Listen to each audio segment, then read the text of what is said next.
Deke finds himself thrust into the heart of Los Angeles, embarking on an evidence-gathering mission that quickly morphs into a relentless pursuit of a ruthless serial killer. His unparalleled cop instincts draw the attention of LA Sheriff Department Sergeant Jimmy, who enlists his unofficial aid in cracking the chilling case. As Deke and Jimmy navigate the treacherous terrain of a city plagued by terror, they keep unraveling a haunting connection to Deke's past, one that threatens to shatter the case at hand and the very foundations of his existence. Set in October 1990, a young woman named Tina Salvatore is driving by herself on a lonely stretch of road in Southern California one night when a car with an unseen driver comes close to her. The driver goes past her and stops at a stop sign waiting for her. Tina drives past and keeps going. Fearing followed, she stops at a nearby gas station to get help, but the place seems empty. The driver then stops at the same place and gets some items from the trunk. Tina runs and hides from the man until she sees a truck coming up on the road. She stops in the middle and gets the truck driver to stop for her. The following day, Kern County Sheriff Joe Deke is responding to a complaint from a shop owner whose neon sign keeps getting damaged. Sometime later, in Bakersfield, Deke is directed by his captain Henry Davis to drive to the Los Angeles County Sheriff's Department to collect evidence on a recent murder.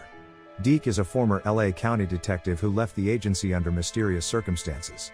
His arrival at the sheriff's office causes a mild stir. The officer at the forensic department refuses to release the evidence until she gets authorization from homicide. Deke goes to the L.A. County captain, Carl Ferris, office to get his signature, but Ferris tells him he can collect the evidence the next day. While leaving the station, Deke bumps into one of his longtime colleagues, Sal. Sal offers to treat him to a coffee, and both head to a nearby restaurant. Jimmy Baxter, a newly appointed lead detective, meets them at the restaurant as he becomes curious about Deke. Jimmy invites Deke to assist him with a new murder scene. Deke and Jimmy join other authorities, including Jimmy's partner Detective Jamie Estrada, to the apartment of the most recent victim, Julie Brock. She is found stabbed and bound, and evidence indicates that the killer came back to the crime scene and moved the body. Deke is met by the coroner, Flo Dunnigan, who knows Deke from way back and knows his history. Across the street from the building, Deke finds an observation point overlooking the apartment. He notices the killer's modus operandi is similar to the case that haunted him, wherein he discovered two victims nude and bound with bags over their heads. Jimmy is grateful for Deke's assistance, although his captain Carl Ferris warns Jimmy against taking Deke's advice. Later that night, a woman named Rhonda Rathbun is finishing an evening jog with a friend before they part ways. A brown car similar to the one that followed Tina starts to follow Rhonda. She was immediately reported missing the following day by her parents. Deke is preparing to return to his county after failing to get the evidence he came for. At that moment, Jimmy enters and implores him to wait as he tables before him an offer he won't want to miss. Jimmy brings Deke in when they apprehend a suspect, Stan Peters, who became a registered sex offender after he was caught urinating in public.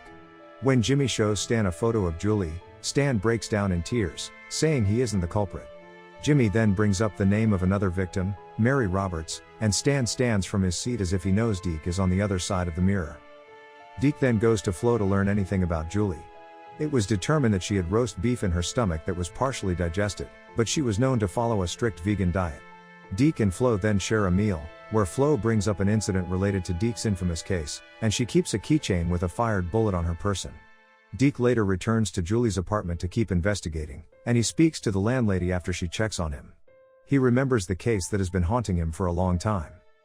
Deke later rents out a room at a seedy hotel in the area with prostitutes occupying the street outside. He keeps files on the victims from the old case and sees images of the victims coming alive, especially Mary Roberts. At the station the next day, Jimmy learns from his captain Carl Ferris that Stan Peters committed suicide the previous day.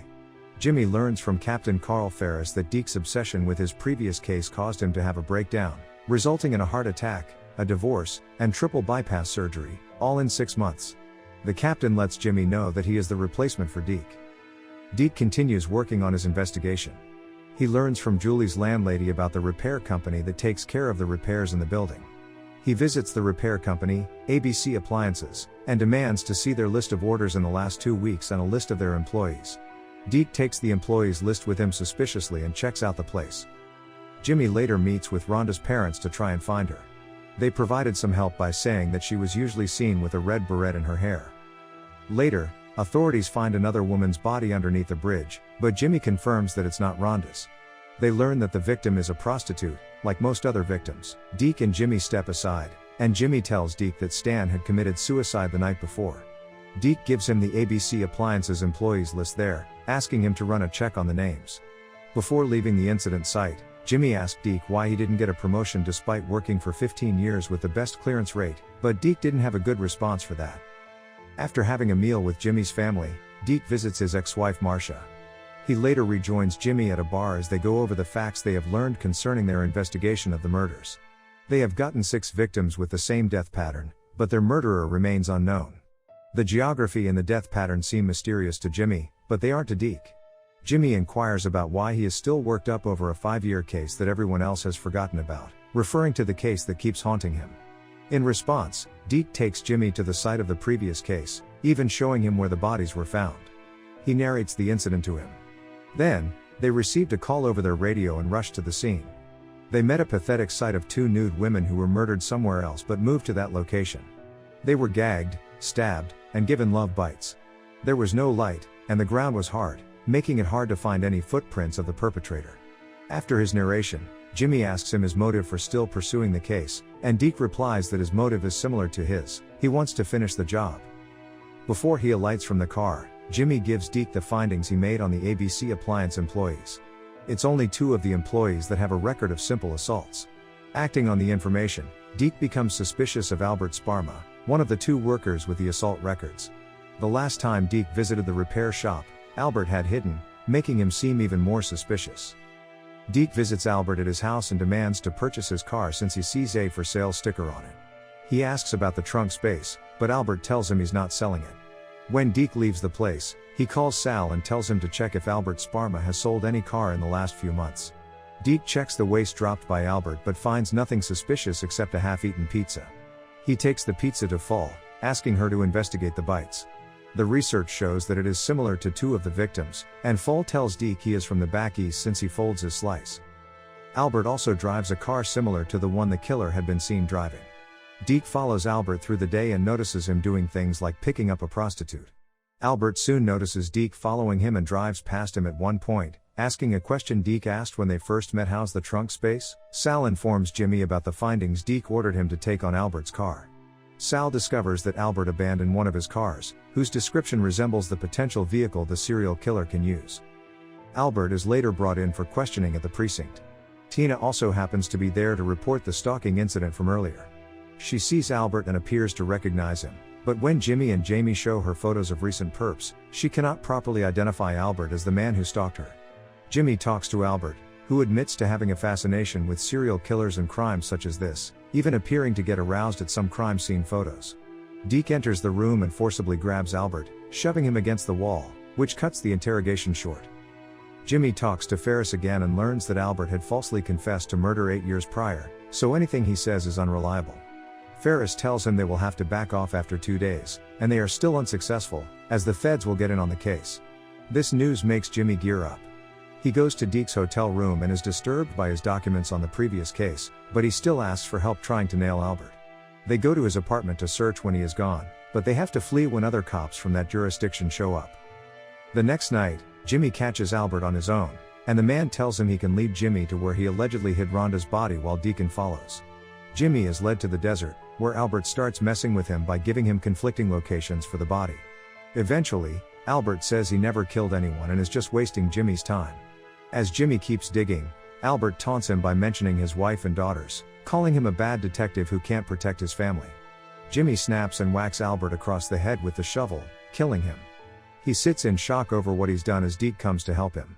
Another flashback reveals what happened the night of Deke's case. After finding 2 victims, Deke heard a noise in the bushes and fired a shot, thinking the killer was about to emerge. It was Mary Roberts, who had survived but was accidentally shot and killed. Ferris and Flo covered it up by saying that Mary had been stabbed to death. Deke then has Jimmy dig and fill multiple holes before burying Albert in one of them.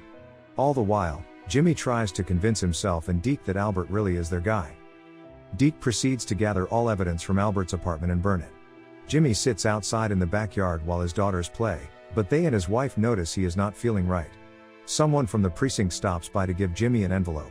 It's from Deke, with a message that reads "No angels," along with a red beret, leading Jimmy to think Deke has found the evidence they need to incriminate Albert. In reality, Deke just bought that beret with a pack to put Jimmy's mind at ease, and he continues to burn Albert's evidence to, in one way, put this case to rest. Sometime later, Jimmy is home on leave, watching his 2 girls swimming in the family pool. He seems lost and stares out into space. His wife Anna, Isabella Reza, brings him an envelope Deke sent him. Inside is a red beret like the one Rhonda Rathbun wore when abducted. Jimmy seems relieved. In Kern County, Deke burns everything he collected in Sparma's apartment. The last thing Deke throws in the fire is a brand new pack of berets missing the red beret. Deke knows that he has freed Jimmy of the angst that he has gone through for years. The true serial killer is never revealed. If you enjoyed the video, make sure you smash that like button, leave a comment, subscribe, and turn on notifications to help the channel. Thank you for watching, and see you in the next video.